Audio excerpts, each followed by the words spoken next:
Ronald രക്ഷപ്പെടാൻ തീരുമാനിച്ചു. നല്ല കാര്യമല്ലേ? അല്ല അപ്പൊ ഞാൻ ഇങ്ങനെ എപ്പോഴും ഞാൻ അവരോട് പറഞ്ഞു, എന്റെ പൊന്നുമോനെ ഇതെങ്കിലും നന്നായിട്ട് നീ ചെയ്യുന്ന ബിസിനസ്സാ. നമ്മുടെ കുടുംബത്തിലെ ആളല്ലേ? ഈ മറ്റേ ഒരു വലിയ 2 നില വീടേ, അല്ല ഒരു വീടുണ്ട് ഒരു സ്ഥലത്തെ, അപ്പൊ അത് വിൽക്കാനിട്ടേക്കോ?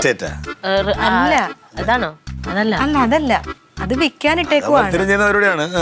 അപ്പൊ അത് വിറ്റ് പോണില്ല. അപ്പൊ അത് പോവാൻ വേണ്ടിട്ട് അതായത് ഇങ്ങനെ ഈ ലോട്ടറി ഇല്ലേ, ലോട്ടറി നമ്മുടെ ലോട്ടറി, അതേപോലെ ഇവര് കൊറേ കൂപ്പൺ അടിക്കുന്നുണ്ട്. റൊണാൾഡ് ഒരു കൂപ്പണിന് 500 രൂപ. ഇതൊക്കെ നടക്കുന്ന കേസുകളാണത്. നടക്കൂലത്. സർക്കാരിന്റെ പ്രശ്നമാണത്. ജയിലിൽ പോവും.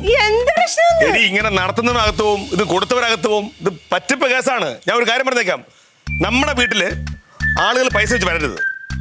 ഞാനൊരു പോലീസുകാരനാണ്, മറന്നു വരുന്നത്. ഒരു രാഷ്ട്രീയക്കാരന്റെ വീട്ടിൽ കയറി വരുവാനല്ല, ഞാനൊരു പോലീസുകാരനാണ്. ഒരു പോലീസുകാരന്റെ വീട്ടിൽ ആളുകൾ പറ്റിച്ചെന്ന് കാര്യം വന്നാൽ അവൻ എൻ്റെ ആരെന്ന് ഞാൻ പറയണം? ആളുകളെ പറ്റിക്കാൻ വേണ്ടി ഇറങ്ങിയിരിക്കുന്നത്. ഈ കുടുംബത്തോടെ മൊത്തം ഇങ്ങനെ ഇടയത്. ഇത്ര നാൾ അവനായിരുന്നു കുഴപ്പം, ഇപ്പൊ ഇവൻ തുടങ്ങിയ പരിപാടികൾ. ഒരു കാര്യം ഞാൻ പറഞ്ഞേക്കാം, ഈ പോക്കത്തിനെ കാണിച്ച് ഈ വീട്ടിൽ താമസിക്കാൻ പറ്റില്ല. അവന് അവനെ കാലേ ചവിട്ടി പിടിക്കും. റൊണാൾഡോ എന്തോ ബിസിനസ് തുടങ്ങാൻ പോണെന്ന്, നറുക്കെടുപ്പ്, ആളുകളെ പറ്റിച്ച് പൈസ ഉണ്ടാക്കാൻ പോണെന്ന്. നല്ലല്ലായിരുന്നു അമ്മ? അല്ലേ നിങ്ങളുടെ ഞാൻ പ്രത്യേകം പറഞ്ഞില്ലേ, ഈ മനുഷ്യനെ പറ്റിക്കുന്ന പരിപാടി നമ്മുടെ വേണ്ട വേണ്ട വേണ്ട എന്ന് നമുക്ക്. കണ്ട എടി കഴുതകളെ, എന്റെ അമ്മയ്ക്കുള്ള ബുദ്ധിമുട്ട് നിനക്കൊന്നുമില്ലല്ലോ.